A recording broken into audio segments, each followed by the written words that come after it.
Di tahun 2025, bisnis apa atau jalur penghasilan apa yang paling menjanjikan, resiko paling rendah, dan potensi profit paling tinggi? Nah, itu yang mau kita bahas di video ini. Nah, kenapa seperti gitu? Karena kayaknya orang mulai ngeh deh. Ini saya lagi rekam 11 Maret 2025, dan sekarang di Maret 2025, orang mulai ngeh. Oh, hampir semua pasar lagi drop. Saham drop. Cryptocurrencies drop. Paling emas tok yang belum jebol parah, right? Tapi selain itu, apapun aset yang kamu pilih di awal tahun 2025 sampai sekarang lagi drop. So, potensi dan kemungkinan bahwa maybe 2025 adalah tahun winter, tahun yang mana taruh duit di aset gak tentu menghasilkan lebih banyak kekayaan. Nah, berarti orang mulai ngeh, ini tahun yang mana harus mulai berpikir tentang income, fix fokusnya ke penghasilan. Nah, berhubungan sama itu, ada nggak tips-tips dan hal yang bisa dipikirkan sebelum Anda spend waktu dan tenaga mengembangkan sesuatu, right? I think I bisa kasih beberapa tips, oke? Tapi omong gitu, ini cuma opini pribadi ya. Tapi opini yang berdasarkan pengalaman ya belasan tahun lah di bidang berbagai macam bisnis. So, kurang lebih manis pahitnya apa saja, udah kurang lebih tahu. So, di 2025, kalau you tanya ke saya apa itu yang paling menjanjikan, sudah bukan lagi hal kayak e-commerce, dropshipping, dan lain-lain. Why? Karena kompetisi kamu Cina. You kalau tahu bisnis modelnya TikTok, right?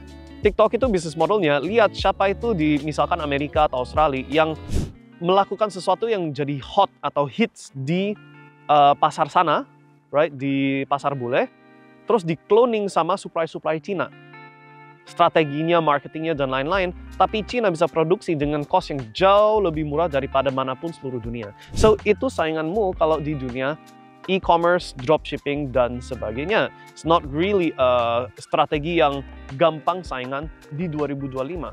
Belum lagi kalau kamu pilih bisnis yang inventorinya bisa cepat mati. So, bisnis restoran, bisnis yang kayak contoh ya, kalau kita mau restoran, udah keluar modal besar, harus bayar pegawai non-stop untuk layanin tamu, inventories kamu, si bahan makanannya, kalau nggak laku ya busuk, rusak, dan jadi dead cost, nggak bisa dibalikin. So, itu contoh bisnis yang juga high cost. So, apa itu bisnis yang lebih menjanjikan dari itu? Ini opini saya pribadi. Oke? Untuk mayoritas orang yang skill setnya bukan skill set spesifik. Kalau kamu ada skill set spesifik seperti, oh kamu ngerti caranya untuk garap machine learning, AI, dan lain-lain, itu beda cerita. Tapi kalau kita ngomong untuk mayoritas orang yang tanda kutip orang-orang biasa, maka the best business model menurut saya di 2025 adalah yang ini kriterianya ya. Satu, gak ada inventories busuk, oke? Atau inventoriesnya seminimal mungkin. Jadi cost of jualan serendah sebisanya. Modal yang dibutuhkan untuk jalanin bisnisnya juga serendah sebisanya. Kecepatan Anda untuk pivot, switch, ganti arah, dan lain-lain secepat sebisanya. Dan bisa menjangkau customer dimanapun, yang artinya ya online. Kalau menurut saya, that's the best starting point. And then, okay, apa itu yang memenuhi kriteria itu semua? Ya berarti jenis usaha yang satu online, dan yang dijualkan adalah sesuatu hal yang bisa dijual secara digital. Okay? Entah itu kamu jual SaaS, Software as a Service, itu kategori jenis produk. So, you cari apa itu program yang sangat berguna untuk banyak orang, you antara jadi affiliate-nya atau jadi apanya, resellernya, white labeling si software itu, terus jual. Kenapa? Karena untuk dapat softwarenya, modalnya nggak banyak, and kalau kamu garap sendiri cuma keluar modal sekali, terus sudah bisa jual unlimited times, terus you jual ke customer kamu, itu mostly pure profit. So, jual SaaS, boleh. Jual you online. So kalau kamu yoga instructor, for example, bikin video daripada layanin murid kamu atau klien kamu satu persatu, right? Bikin kursus yang sekali ngajar bisa ke ribuan orang sekaligus, right? Again, leverage. Oh, itu satu kriteria yang aku tadi lupa. Selain yang di atas, juga perlu kriteria bisa dijadiin skala besar, diduplikat jadi besar, oke? So, kalau jalurnya misalkan freelancer itu yang, menawarkan jasa sendiri online, maka you ada cap-nya, ada batasnya. Kalau udah terlalu banyak klien, udah gak bisa tanganin lebih. right? So, itu jadi hambatan kamu untuk skalain jadi besar. Harus sesuatu yang mau itu 10 klien, 100 customer, 10.000 customer, pelayanannya persis sama. Gitu loh. Right? So, balik lagi, software as a service, yes, bisa. Menjualkan apa itu yang kamu ngerti, spesialisa kamu secara massa, secara besar, yang artinya entah itu kursus, entah itu kamu buka komunitas, atau sejenis itu di bidang kamu. Oke. Hal ketiga, the other one, tapi ini butuh modal dan bisa jadi gak dibayar sampai berapa lama ke depan, adalah untuk bangun following. Oke. So, bangun followership online.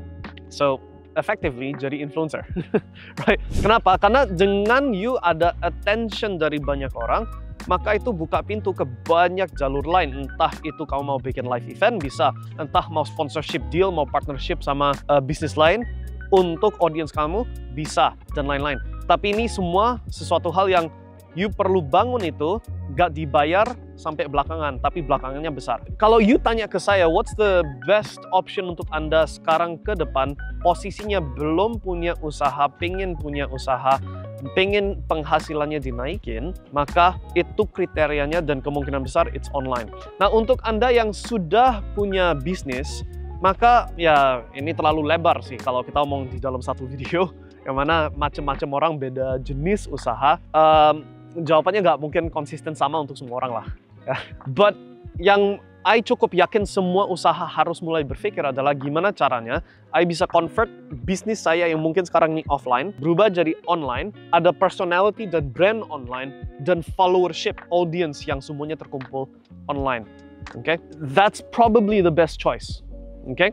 And then kalau kamu gabungin semua itu dengan inovasi yang sedang berjalan di dunia AI, robotics, dan lain-lain, itu hanya membuat you yang sudah jalan duluan jadi lebih gampang. Okay?